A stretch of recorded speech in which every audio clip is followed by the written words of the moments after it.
अस्सलाम वालेकुम, मैं मिनाल शैन ब्यूटी पार्लर से और मैं आपके साथ शेयर करती हूँ हर तरह का जुगाड़ जो कि आप अपने सैलून में इस्तेमाल कर सकते हैं और जैसे कि दूसरी पार्लर वालियाँ अपने सैलून में इस्तेमाल करती हैं। कोई मुश्किल काम नहीं है सैलून का, कोई रॉकेट साइंस नहीं है, बस समझ की बात है, ठीक है। तो इसीलिए जब भी आपने सैलून शुरू करना है तो साथ साथ बादाम ज़रूर खाने करने हैं। आज मैं आपके साथ शेयर करने लगी हूँ एक पार्टी मेकअप बेस जो कि आगे वेडिंग सीज़न आने वाला है और आपके लिए बहुत ही ज़रूरी है कि आप अपने क्लाइंट की बेस कैसे बनाएं, पार्टी मेकअप बेस जो है वो कैसे बनाएं।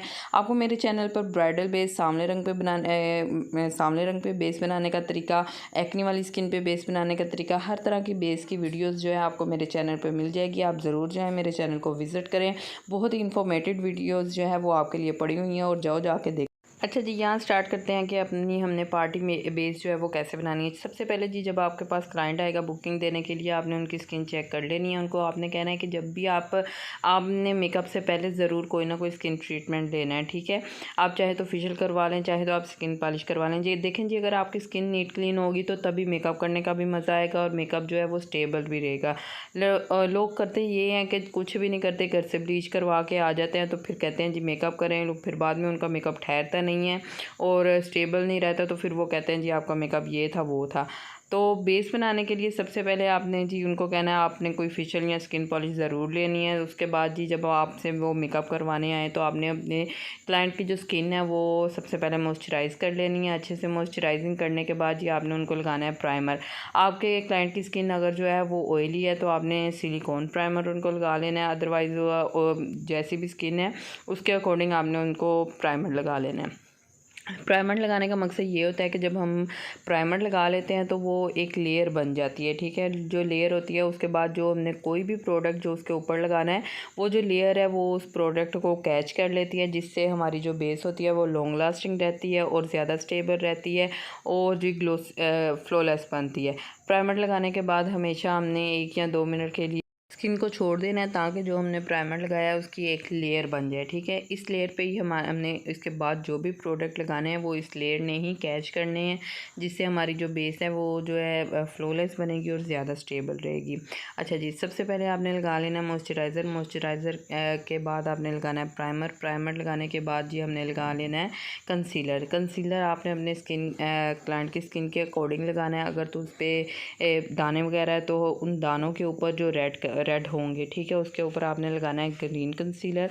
और अगर वैसे डार्क सर्कल वगैरह है और इवन टोन स्किन है तो उसके ऊपर आपने जी ऑरेंज वाला करेक्टर जो है वो लगा लेना है। तो उसको लगाने के बाद आपने जो भी आपके पास प्रोडक्ट मौजूद है, इधर कोई पाबंदी नहीं है कि आप जो प्रोडक्ट भी आपके पास मौजूद होते हैं ना, आप उस कोशिश किया करें कि उसी के साथ काम करने की कोशिश करें। जब आप प्रैक्टिस करेंगे ना आपके लिए कुछ भी मुश्किल नहीं रहेगा। जैसे जैसे आप इस काम में पढ़ती जाएंगी आप देखें आपके लिए खुद ब खुद अल्लाह दरवाजे खोलता जाएगा, आपको खुद ब खुद समझ आती जाएगी क्या चीज़ है क्या नहीं। अच्छा, शेफ़र के साथ मैंने पहले भी आपको बेस बनाने की तरीका बताया हुआ था, इसीलिए मैंने हांडी बेस के साथ पहले भी आपको तरीका बताया था, इसीलिए मैं यहाँ शेफ़र की ही ईजी बेस इस्तेमाल कर रही हूँ। आप यकीन करें 800-900 रुपये में ये बेस आपको मिल जाती है। इतनी अमेजिंग बेस है ना कि आप इससे हर तरह की बेस आप इससे बना सकते हैं। ब्राइडल बेस तो बहुत ही कमाल की बनती है इससे।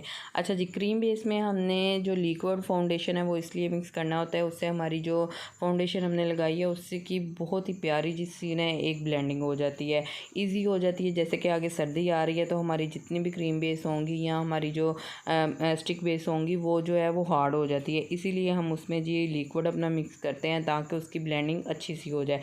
टैप टैप करके आप हमेशा ब्लेंडिंग करेंगे, आप रगड़ के कभी भी ना करें। आप यकीन करें अगर आप रगड़ के बेस की ब्लेंडिंग करते हैं तो सारी बेस तो आपकी जो है वो स्पंज के अंदर चली जाती है, तो इससे जो ब्लेंडिंग होती है वो अच्छी नहीं होती। हमेशा टैप टैप करके करें ताकि वो पोस्ट के अंदर जाए, फिक्स हो जाए।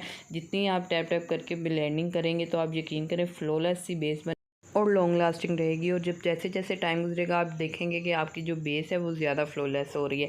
तो इसीलिए हमेशा इत्मीनान के साथ काम करें, आराम से करें और पूरे कॉन्फिडेंस के साथ करें। ये नहीं आपने कॉन्फिडेंस अपना लूज़ नहीं करना कि पता नहीं हम पहली दफ़ा काम कर रहे हैं या नया नया काम कर रहे हैं, कैसा हो कैसा नहीं हो।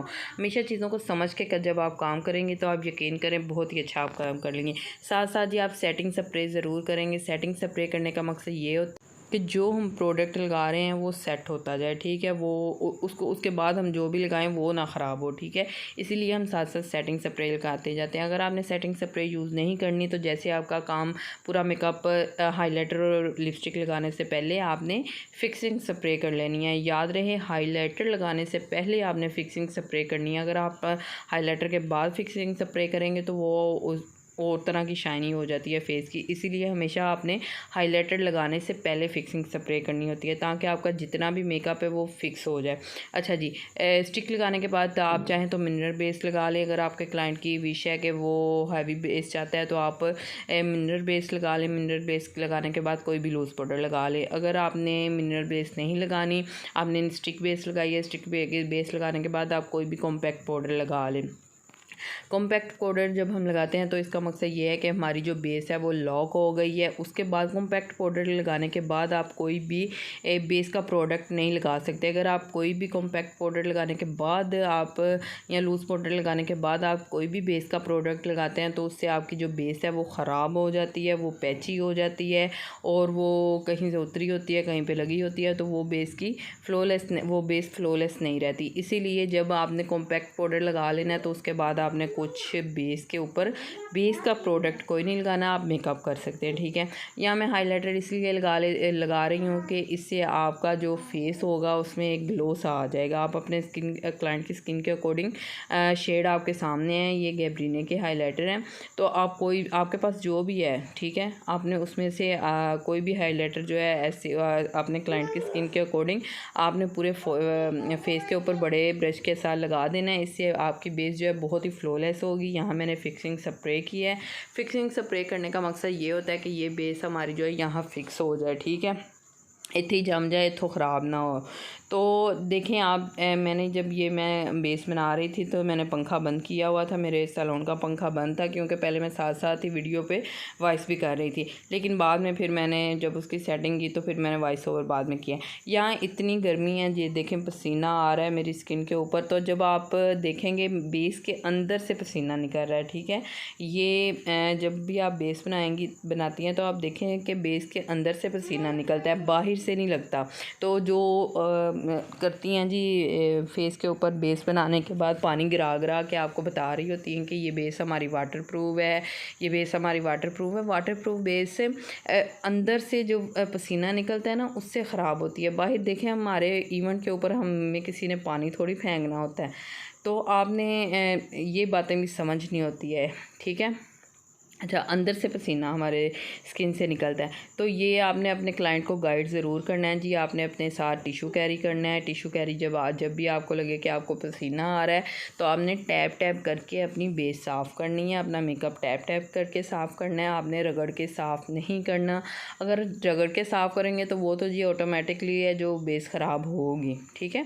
ये छोटी छोटी बातें आपने अपने क्लाइंट को साथ साथ समझानी होती है। आपको अगर मेरी वीडियोज़ अच्छी लगी है तो प्लीज़ चैनल को सब्सक्राइब करें, वीडियो को लाइक ज़रूर कर दीजिए करें। एक लाइक आपका जो है हमारे लिए बहुत ज़रूरी है। अल्लाह हाफिज़।